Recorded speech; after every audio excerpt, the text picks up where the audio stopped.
In part one, we talked about front versus rear brake, and now I want to show you two of the biggest mistakes that trail riders make when braking, as well as some practical tips on how to use the front brake safely so that you don't wash out or fly over the bars. The first big mistake is stabbing at the brake. This is usually when you're coming in hot with too much speed into a corner and you're just grabbing a handful of brake to try and slow down. Maybe you're looking down just past your fender and you can't see what's coming ahead, or you're trying to keep up with faster riders and you're trying to prevent flying off the trail. When you stab at the brake, this shocks the front tire, making it more likely to lock up and wash right out. This is because there's not enough load on the tire, which I'll explain in just a minute. Mistake number two is waiting until turning to start using the brakes. This is when you come into a corner and you start leaning or turning, and then you're using the brakes.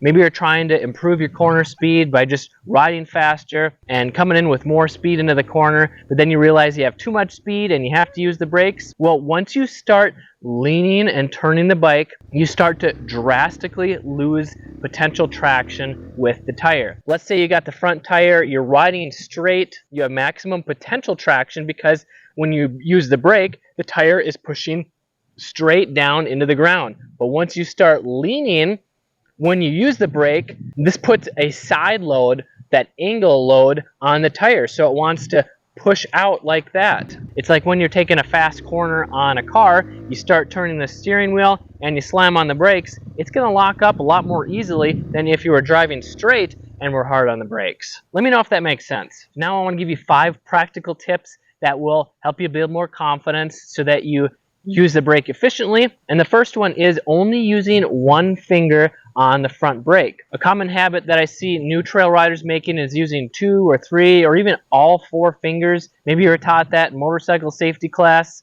But when you use all of your fingers, not only do you have less control over the handlebars because you're just hanging on with your thumb, but this gives you a lot more power to use the front brake. So when you're only using one finger, you're not going to be able to pull the brake as hard. So practice using one finger and you're going to be a lot less likely to lock up the front wheel or get thrown forward. Tip number 2 is ride in a straight line. Going back to using the brakes and turning, once you start leaning the bike, you can't use nearly as much brake before the tire locks up and wants to slide right out. So you get the most braking power when the bike is upright and straight, because when the tire is upright, the weight is going to transfer straight onto the tire where it's touching the ground. And this allows you to get the most traction without the tire sliding out. Tip number 3 is extremely important for preventing your tire from locking up. The common problem is stabbing at the brake immediately. This is what shocks the tire and locks it up. So what you need to do is that very first 1% or very first initial pull of the front brake, you need to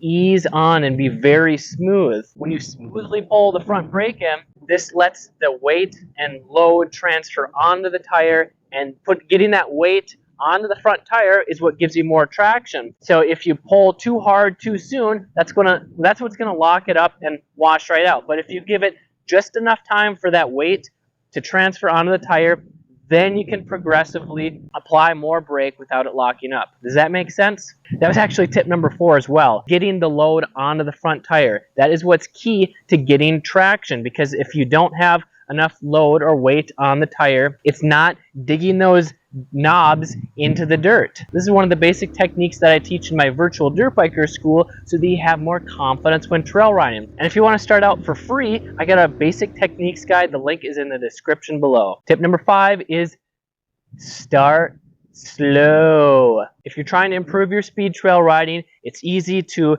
ride over your skill level by riding too fast too soon. But if you want to stay safe, prevent crashing, prevent getting hurt, you need to master these basic techniques at a slower speed. So start out using the front brake at just 5 or 10 miles an hour. You can practice in the grass or the dirt. Start out by smoothly applying the brake. You don't need to stop very fast the first time. The first few times you should just be getting comfortable using it and coming to a stop and putting a foot down. Then as you start to form that positive riding habit, which is essentially you're building up your muscle memory to use the front brake so you know how much you can apply, then you progressively stop faster, pull it in a little bit faster, and you can also slowly pick up your speed up from 10 to 15 miles an hour. It's all about building your comfort and confidence, and then your speed will come, but not before. At least if you want to reduce your risk of crashing. If you found this helpful and want to become a confident trail rider without taking years to learn, you should check out this video here. I'm Kelly Figa from MX Hideout. Ride safe, have fun.